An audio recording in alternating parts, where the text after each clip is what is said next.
রাব্বুল আলামিন একজন বান্দার সব রকম সগীরা কবিরা গুনাহ maaf করে দেওয়ার ক্ষমতা রাখেন, তিনি maaf করবেন বলে ঘোষণা দিয়েছেন, অধিকার আছে। কিন্তু আল্লাহ রাব্বুল আলামিন কোন ব্যক্তি যদি তার সাথে শিরিক করে, আল্লাহর সাথে যদি কুফরি করে, আল্লাহ তাআলা এই শিরিক এবং কুফরের গুনাহ বান্দাকে ক্ষমা করবেন না।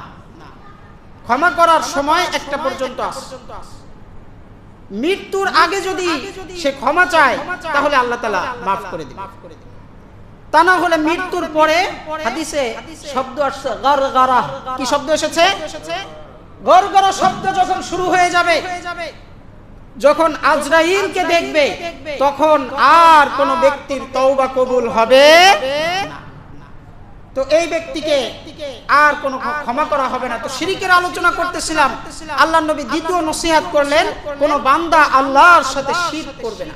শিরকের আমি অনেক পুরাতন কিছু অবস্থা দেখাইছিলাম, যে মূর্তির সামনে পূজা করা, আরো অন্যান্য আইনের সামনে পূজা করা।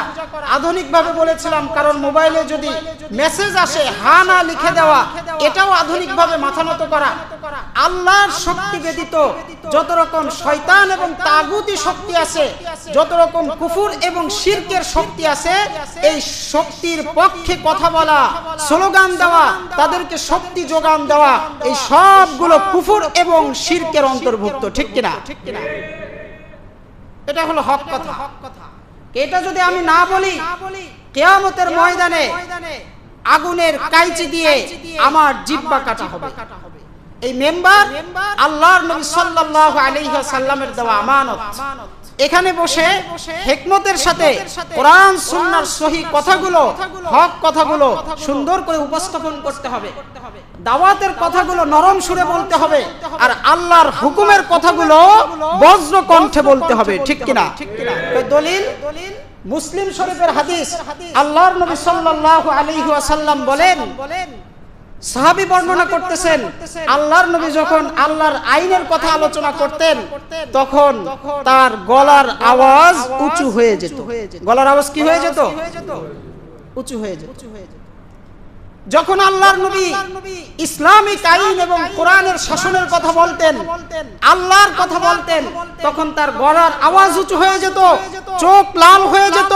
সাহাবী বলতেছেন, কান্নাহা মুনজিরু জাইশিন, মনে হয় যেন তিনি সেনাবাহিনীর ট্রেনিং করাচ্ছেন, কোন সৈন্যবাহিনীকে কমান্ড করতেছেন, যে এভাবে এভাবে করো।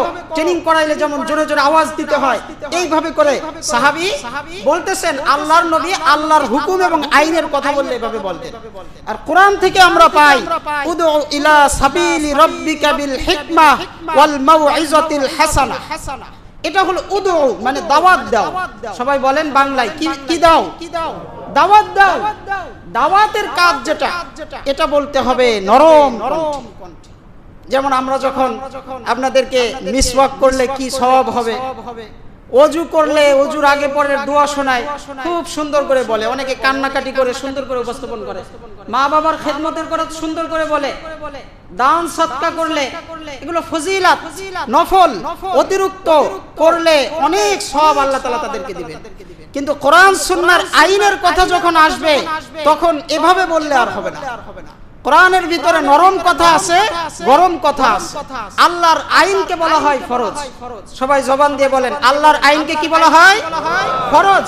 কালেমা, নামাজ, রোজা, হজ, যাকাত, এই পাঁচটা বিধানই হলো ফরজ। এই পাঁচটা বিধান কি? আরো অনেক ফরজ বিধান আছে। আল্লাহর আইনকে বলা হয় ফরজ, নবীর আইনকে বলা হয় ওয়াজিব। আল্লাহর দেওয়া আইনকে কি বলে? হয় নাই, সবাই বলতে হবে, শিখতে হবে। তো আমাদের মাদ্রাসার তালিবুল ইলমদেরকেও জিজ্ঞাসা করি, ভাই ফরজ কাকে বলে? অনেক ব্যাখ্যা দিয়ে বুঝাইতে না, এক কথায় আল্লাহর দেওয়া আইনকে কি বলে? নবীর দেওয়া আইনকে কি বলে? ওয়াজিব। নাম ভিন্ন, পালনের দিক থেকে, আদায় করার দিক থেকে দুইটাই হলো আবশ্যক। ছুটে গেলে কবিরা গুনাহ হবে, দুনিয়ায় আদায় না করলে পরকালে শাস্তির সম্মুখীন হতে হবে। আর কিছু হলো আছে সুন্নাত, নফল, মুস্তাহাব, এগুলো করলে সওয়াব আছে, সেই আলোচনা ভিন্ন। তো বলতেছিলাম আমরা কালেমা, নামাজ, রোজা, হজ, যাকাতের কথা বলি, কিন্তু ইকামতে দ্বীন এটা যে একটা ফরজ বিধান, এটার উপরে ধুলা পড়ে গেছে। কি পড়ে গেছে? এটা কোনোদিন শোনেনও নাই। ইকামত শব্দের অর্থ হলো প্রতিষ্ঠা করা, আর দ্বীন মানে ইসলাম। ইসলাম ধর্মকে সামগ্রিকভাবে সুপ্রতিষ্ঠিত করা, পুরা পৃথিবীর উপরে বিজয় হবে ইসলাম ধর্ম। এই জন্য আল্লাহ তাআলা নবী মুহাম্মদুর রাসূলুল্লাহকে দুনিয়ার ভিতরে পাঠাইছেন। পড়েন সুবহানাল্লাহ। কোরআনের জায়গায় জায়গায় আয়াত আসছে, লিইয়ুযহিরাহু আলাদ-দীনি কুল্লি। নবী, আমি আপনাকে দুনিয়ার ভিতরে পাঠাইছি পৃথিবীকে কুফরি থেকে, শিরক থেকে মুক্ত করে ইসলামের যাবতীয় বিধানকে, আল্লাহর আইনকে পৃথিবীর ভিতরে সামগ্রিকভাবে সুপ্রতিষ্ঠিত করে, আল্লাহর আইন, কোরআন, সুন্নাহর বিধানকে প্রতিষ্ঠিত করে পুরো পৃথিবীর উপরে আপনি একটা বিজয় অর্জন করবেন। এই জন্য আমি নবী মুহাম্মদকে পাঠাইছি। পড়েন সুবহানাল্লাহ। এটা ফরজ বিধান। নবীর উপরে কি ছিল? ফরজ বিধান। আমাদের উপরে এটা ফরজ। আমাদের উপরে ইসলামকে প্রতিষ্ঠা করা, এটা আমাদের জন্য ফরজ। ওয়াল্লাযীনা ইউকিমুনাস সালাহ ওয়া ইউতুনাজ যাকাহ ওয়া যালিকা দীনুল কাইয়্যিমা। আবার অন্য আয়াতে কি আছে? ওয়াল্লাযীনা ইউমিনুনা বিল গায়বি ওয়া ইউকিমুনাস সালাহ ওয়া মিম্মা রাযাকনাহুম ইউনফিকুন। এই যে পড়তেছি আমরা, ওয়াল্লাযীনা ইউমিনুনা বিল গায়ব ওয়া ইউকিমুনাস সালাহ, নামাজ কায়েম করবে। আমি আপনি তো নামাজ আদায় করি, জবান দিয়ে বলেন আমি আপনি নামাজ আদায় করি, নামাজ কায়েম করতে কিন্তু এখনো পারি নাই, ঠিক কিনা? কায়েম করা কাকে বলে? এই ব্যাখ্যাগুলো আমি যদি না বলি, ডান পাশের ইমাম সাহেব বলে না, বাম পাশের ইমাম সাহেব বলে না, সামনের ইমাম বলে না, পিছের ইমাম বলে না, আমার বাবা বলে নাই, দাদা বলে নাই, শুনবেন কার থেকে, ঠিক কিনা? তো আমাকে আপনাকে হিকমতের সাথে এই ফরজ দায়িত্বের কথাগুলো স্পষ্ট ভাষায় তুলে ধরতে হবে আপনাদের সামনে, যে ইসলামকে সামগ্রিকভাবে প্রতিষ্ঠিত করা আমার আপনার দায়িত্ব। রাসূলের উপরে যেমন ভাবে দায়িত্ব ছিল, আমার আপনার উপরে দায়িত্ব। আমরা আজকে বলি যে আল্লাহর নবীর সামনে তিনি যখন দাওয়াতের কাজ করতেছেন, আমি বয়ান করেছি কিছুদিন আগে, ভিডিও হয়েছে, যে আল্লাহর নবীর সামনে তিনি যখন দাওয়াতের কাজ করতেছেন, সাহাবীদের, এই কাফেরদের পক্ষ থেকে টিম তৈরি করে পাঠানো হয়েছে যে তুমি আমাদের ধর্মকে গালমন্দ করো, তোমার উদ্দেশ্য কি?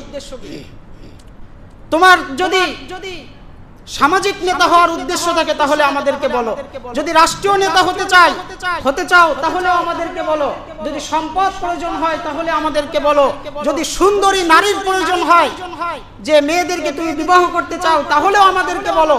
চারটা হলো। আরেকটা বলেছে যে যদি তোমার এই চারটার কোনো একটাও উদ্দেশ্য না, বরং তোমার উপরে জিন শয়তান এসে চেপে বসেছে, তুমি এর সুচিকিৎসা করতে পারতেছো না, তাহলে আমাদেরকে বলো, আমরা এই সমস্ত কাফের মুশরিকরা তোমার পক্ষে আমরা সুন্দর কবিরাজ খুঁজে আনবো।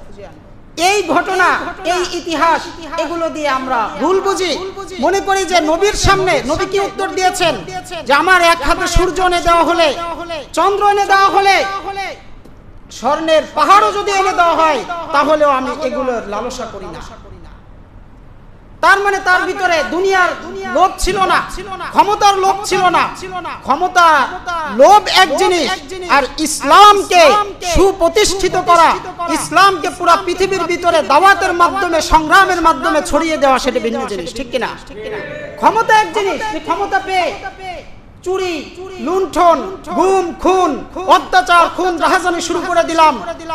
আগে টিনের ঘর ছিল, এখন 10টা বাড়ি হয়ে গেল, 20টা গাড়ি হয়ে গেল, বিভিন্ন দেশে আমি অর্থ পাচার করে ফেললাম। এটা হলো ক্ষমতার লোভ। আরেকটা হলো মানুষকে কালেমা শিখানো, ওযু, নামাজ, কালাম, ইবাদত, বন্দেগী শিখানো, শিরক থেকে মুক্ত করে তাদেরকে 33 কোটি দেবদেবতা থেকে মুক্ত করে আল্লাহর দিকে ফিরিয়ে দেওয়া। এটা হলো দাওয়াত, এটা হলো সংগ্রাম, এটা হলো ইসলামকে প্রতিষ্ঠিত করা।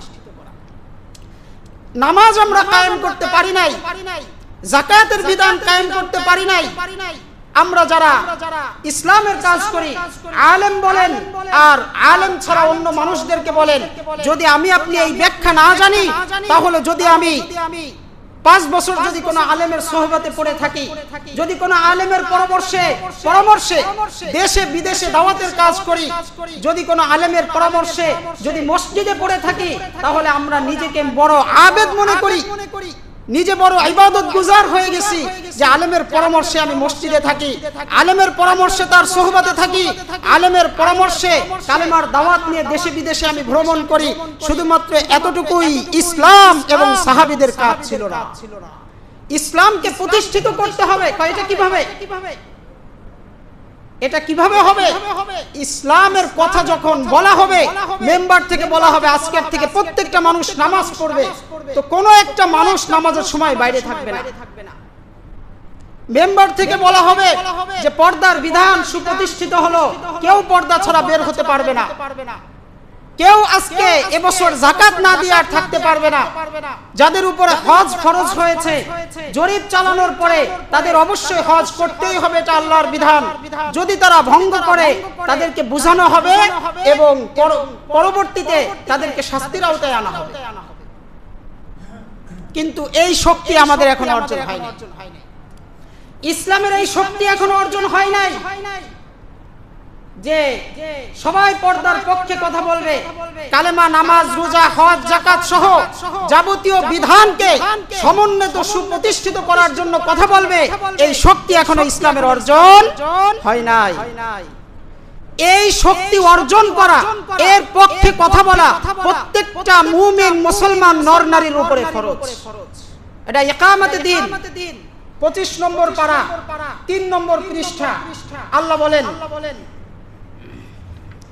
শারা'a লাকুম মিনাদ দীনি মা ওয়াসসা বিহি নূহা। আয়াতের অনুবাদটা খেয়াল করবেন। শারা'a লাকুম মিনাদ দীনি মা ওয়াসসা বিহি নূহা। আল্লাহ তাআলা তোমাদের দ্বীনের অন্তর্ভুক্ত করে দিয়েছেন মা ওয়াসসা বিহি নূহা, যেই তাওহীদকে প্রতিষ্ঠিত করার দায়িত্ব ছিল নূহের। ওয়াল্লাযী আওহাইনা ইলাইক, হে মুহাম্মদ, নূহের যেই দায়িত্ব ছিল, আদমের যেই দায়িত্ব ছিল, পরবর্তী নবী রাসূলদের যেই দায়িত্ব ছিল, সেই দায়িত্ব আওহাইনা ইলাইক, তোমার উপরেও সেই তাওহীদ প্রতিষ্ঠা করার দায়িত্ব তোমার উপরেও আছে। আর যেই দায়িত্ব শুধু তোমার উপরেই আমি চাপিয়ে দিয়ে ক্ষান্ত নয়, মা ওয়াসাইনা বিহি ইব্রাহিম, ইব্রাহিমের মতো নবীকে আমি ইকামতে দ্বীন, ইসলামকে প্রতিষ্ঠা করার দায়িত্ব দিয়েছিলাম। ওয়া মূসা, মূসাকেও ছাড় দেই নাই, মূসাকেও বলেছি তাওহীদ প্রতিষ্ঠা করবা, কালেমাকে সমুন্নত করবা। ওয়া মূসা ওয়া ঈসা, সব নবী রাসূলদের দায়িত্ব ছিল সমস্ত কুফর শিরককে মুক্ত করে পৃথিবীর আল্লাহর জমিনে আল্লাহর হুকুমত বাস্তবায়ন করার মাধ্যমে ইসলামকে প্রতিষ্ঠিত করা। ঠিক কি না? কুফর শিরককে মুক্ত করে আল্লাহর আইন বাস্তবায়ন করা, এটা নবীদের দায়িত্ব ছিল। এখন আমি বলি নবীওয়ালা কাজ করি, আপনার তো এই সমস্ত শাখা সম্পর্কে বিন্দু মাত্র ধারণা নাই। ঠিক কি না? কিসের নবীওয়ালা দায়িত্ব কাজ করি আমরা? ইমানের শাখা জানি না, ইমান ভঙ্গের কারণ জানি না, ইকামতে দ্বীন কি জিনিস জানি না, শুধুমাত্র মিসওয়াক, তাসবিহ, 5 ওয়াক্ত নামাজ, এতটুকুর ভিতরেই কি ইসলাম শেষ? 3 কথার ভিতরেই কি ইসলাম শেষ? 5 কথার ভিতরেই কি ইসলাম শেষ? তার মানে আমি আপনি এখনো ইসলাম বুঝি নাই।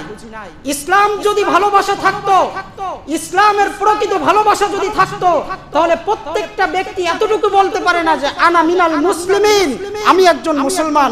এতটুক বলার শক্তি, এতটুক বলার মতো আগ্রহ আমার আপনার ভিতরে এখন তৈরি হয় নাই।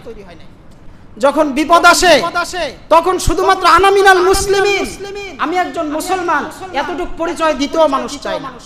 এই হলো আমাদের ইসলাম।